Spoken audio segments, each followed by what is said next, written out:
So I've been testing trading strictly one-to-one risk-reward ratio on all my setups this week. It's only been a few days, so I don't have any huge claims or revelations to make.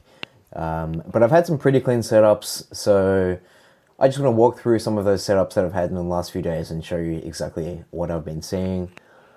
But if you're wondering why I'm experimenting with one-to-one risk-reward, it's because I feel like 1 to 2 was creating a bit too much variance for my liking on prop firm accounts. Variance meaning you might have bigger wins, longer losing streaks. And I feel like with a higher win rate, with a 1-to-1 risk reward ratio, you just have a smoother equity curve. So you have less losing streaks. Sure, you have smaller wins, but overall it's a lot more smoother. It's less volatile, the equity curve of your prop firm accounts. And especially for prop firm trading, when you have end of day drawdowns, the margin for error is so small because obviously your drawdown is always coming up with you. And so you get punished really hard for long losing streaks. And so the best way to counter that is to just have a higher win rate. And so to have a higher win rate, theoretically, you just decrease your risk reward ratio because those two are kind of inversely correlated. Not exactly, but generally they are inversely correlated. But yeah, this is still early. It's still an experiment, not a conclusion, but I'm just documenting the process of this experiment. If you want a more nerdy breakdown of the theory behind 1-to-1 versus 1-to-2, you can check out the last video I did. There's like full backtesting results, and yeah, there's a whole video on it in the last video. You can check that out. But yeah, all right, I'll do a super quick 30-second overview of the strategy just for anyone new before I get into the trades. We are just trading 1 hour virgin wicks, meaning wicks that have been untouched. We wait for them to get closed through, then that level becomes our point of interest level. And then simply we look for price to trade into that point of interest along with fair value gaps. Then we look for a 1-minute entry using either a 1-minute change in state of delivery or a 1-minute inverse fair value gap. And then, yeah, there's a few other considerations, but I have a free PDF you can check out in the description for more details. I'm not going to go over the full model now, but you can read that in your own time if you're unfamiliar with the model, which I highly recommend. But yeah, let's go over the trades. All right, so here's a trade during Monday, 23rd of March, 3 a.m. London session. So we've got here a bearish points of interest, inverse fair value gap, and a change in state of delivery for a 1-to-1 win. Let's go back to the start of the hour and see how we got here. So I'll go to my 1 hour chart first, just to mark off my POIs.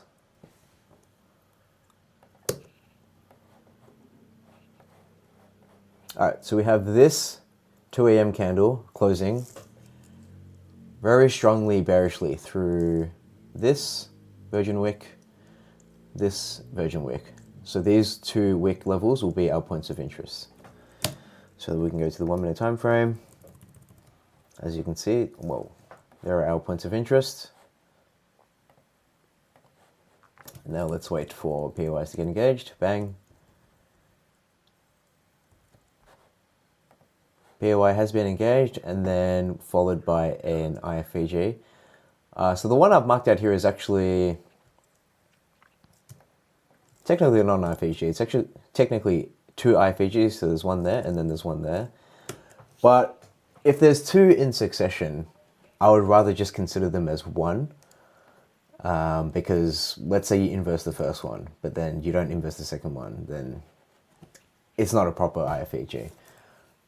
So yeah, that's why I've got the IFVG marked out there. And then if I feel like the change in state of delivery is pretty close to the IFVG, then I will just wait for the CISD, just because it's an extra layer of safety and confirmation, rather than trying to jump the gun with the IFVG. So I waited for the SISD here. I even went for the SISD wick just because it's even more safer. And then yeah, upon this candle close, I set my limit order here, got tagged in, and that played out. even went all the way to join liquidity. So yeah, you could have gotten like 2-3R out of this, but of course I am experimenting with 1-to-1R, and I will take that win. Quick look at the 4-hour for how I determine my bias. So main thing I'm looking at here is we had a previous 4-hour candle low, which was this one, and I wanted to look at our reaction to it. So if we were to be bullish, I would want to see us sweep this previous 4-hour candle low and then react bullishly, but we did not at all. And that is why I wanted to see more downside. Yeah, so here's that previous 4-hour candle low right there. And we did not really have any reaction from it, so I'm looking for more downside. But yeah, that was a nice win. Could have gotten more, but it is what it is. We stick to the plan. So this trade was another win I took. This was London, Wednesday, 25th of March, around 5 a.m.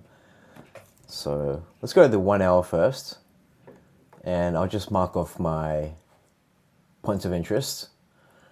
So we have the 4 a.m. candle closing here, which is a bullish Chad close through this and this. And that's it. So these will be our 2 points of interest if I go to the 1 minute chart. And bang, there they are. Here are our points of interest we are working with. So the first one does get engaged almost immediately, but I don't like to take trades within the start of the POI.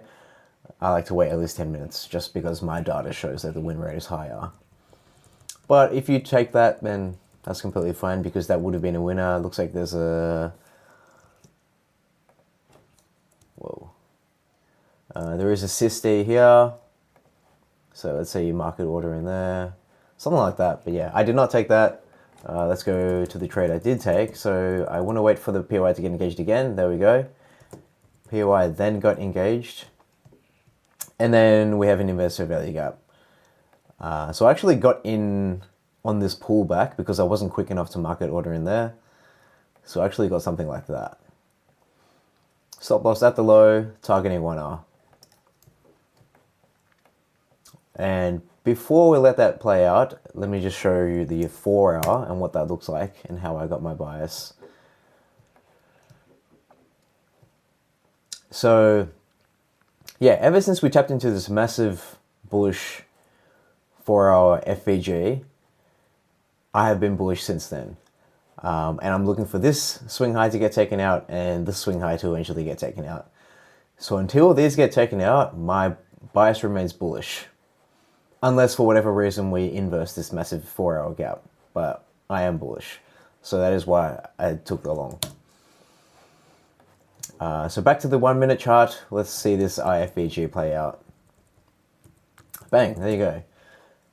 And could you have gotten more out of this? Absolutely, you could have gotten 3.69R, but who knows? How do you know you're going to get that? I would rather take the 1R base hit win and get on with my day. So that was a nice win during London. Alright, so this was a win I had on 24th of March around 8 p.m. Asia session. So I'm on the 2-hour chart right now because we're looking for 2-hour points of interest. So we've got this massive bullish chart here, closing through this, and this. So these will be our 3 points of interest. And so if I drop to the lower time frame, you'll see they are marked out here by CCT. This is like one of the only indicators I'm trying to use now. I'm trying to reduce my indicator usage just so I have a better feel for the charts. But anyways, here are the POIs we are working with.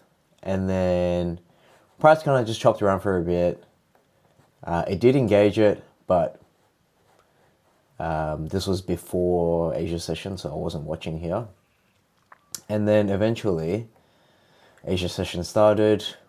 We engaged the POI again. our draw on liquidity is still there. You know, you could say up here. And so price here engaged the point of interest, engaged both actually, formed an inverse fair value gap. And then that is when I entered in right here. Stop at the low. Yeah, I've been more safe with my stops since trying out one-to-one risk-reward ratio, just because I have the room to play with it. So why not? Might as well just be safer. Put it the swing low, and then targeting 1R. And this went to TP in, chopped around for a few minutes, and then went straight to TP.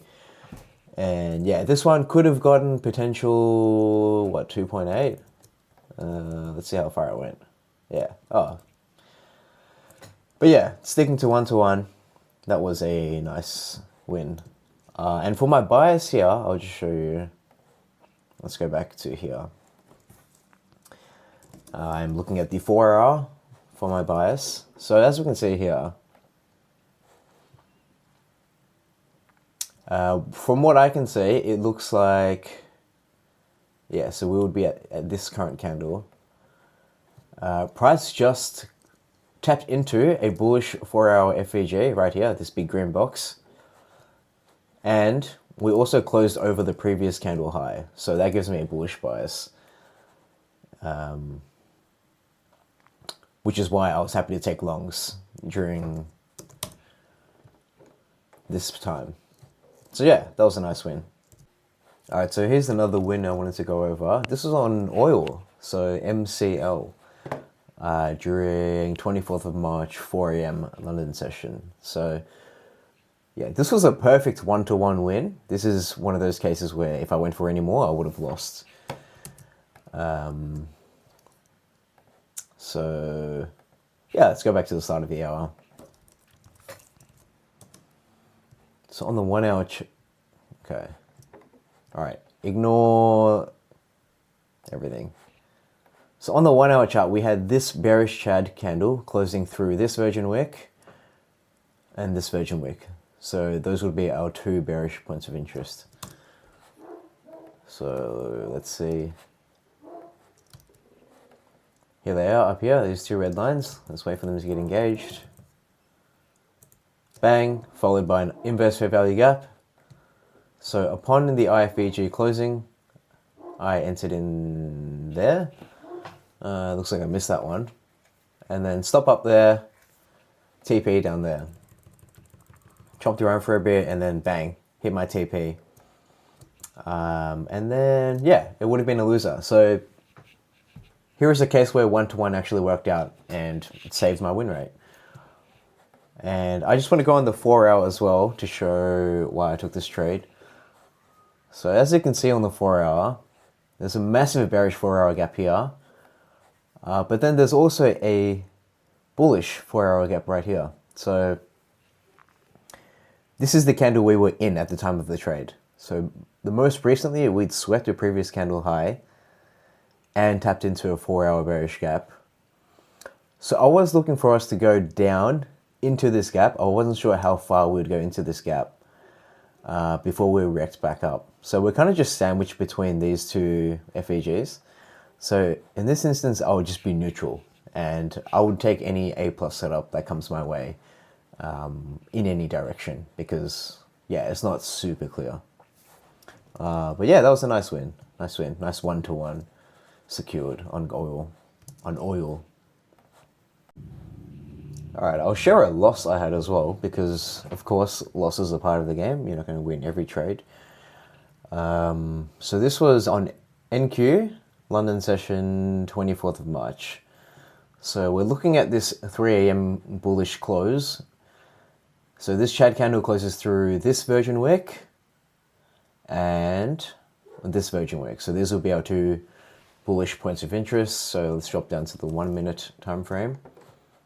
And as you can see, here they are, marked out by this green line. I would like to see this bullish point of interest down here get engaged, just because this one's really close to all this chop. So let's see.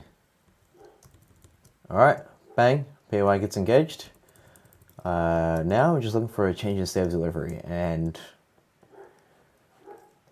For this case, where we have a bunch of small bodied candles, but a huge wick here, I would rather use the wick for the change in state of delivery. So here I've marked off the CISD wick. If you're unfamiliar with CISD, why is this a CISD? You want to look at the last swing low that got swept. Swing low defined by a 3 candle pattern where the wick is lower than the wicks next to it. So this is a swing low that got swept. And you want to look at the leg that sweeps that. So here to here. And the lowest down closing candle, which is this one. But of course it is consecutive with all of these ones. So I just look at the highest wick in this case. So upon this Chad candle closing, I could have set my limit order here, and of course I did. And of course we want to look at our bias first. So whatever method you have of determining bias, for me it's looking at the 4-hour chart. Let me just hide everything. Okay, so what am I seeing here? I am seeing a 4-hour bearish FVG that we are currently inversing. So this is an inverse fair value gap on a 4-hour time frame. Plus the previous candle just swept the candle's low before it. So these are telling me that we are heading towards the upside, which was right, because this candle was bullish. But it's just about catching it at the right time within that candle. But yeah, that is why I had a bullish bias and I was happy to take this long. But you can use whatever method of determining bias you like. So POI engaged, we had a CISD, pull my limit order there, stop loss at the low, targeting 1-to-1. And of course, it was an L. I believe a lot of people took a loss on this one, and that's all right. Like, you win some, you lose some. It's going to happen. What are you going to do? Cry about it? You just take it on the chin and you move on. So that was one of the losses I had this week, trading 1-to-1. So after a few days of trading 1-to-1 risk reward ratio, how do I feel? Psychologically, I actually quite like it. It's like, when you know it's an equal distance to your stop loss and your take profit, it's just nice knowing in the back of your mind, okay, I've got at least a 50% chance of winning this. Like, the odds are on my side. Surely, if I'm trading with an edge and it's 50-50 already, it's just nice. And it's nice knowing I don't have to worry about, like, break even, or like price going 1 hour in profit and then stopping me out. Yeah, it just feels lighter psychologically. And it's nice knowing that the theoretical win rate is higher. So on that aspect, it feels quite nice. And surprisingly, seeing those winners that could have been like 2-hour, 3-hour winners moon, honestly doesn't bother me that much. I feel like, I don't know, maybe it's just because I'm so deeply invested into the base hits philosophy that I'm okay with seeing winners run. But maybe for other people, they might feel a bunch of FOMO if they get out too early and they see those like 3-hour, 4-hour winners. So maybe it depends on the individual, but I am liking this base hit 1-to-1 thing so far. So yeah, we'll keep running this for a while and we'll see how it goes. But I hope you like that one. If you want to follow along in real time, we trade this in our free Discord. And if you want to trade with a prop firm, you can use my link for Lucid Trading. Until then, I'll see you next time.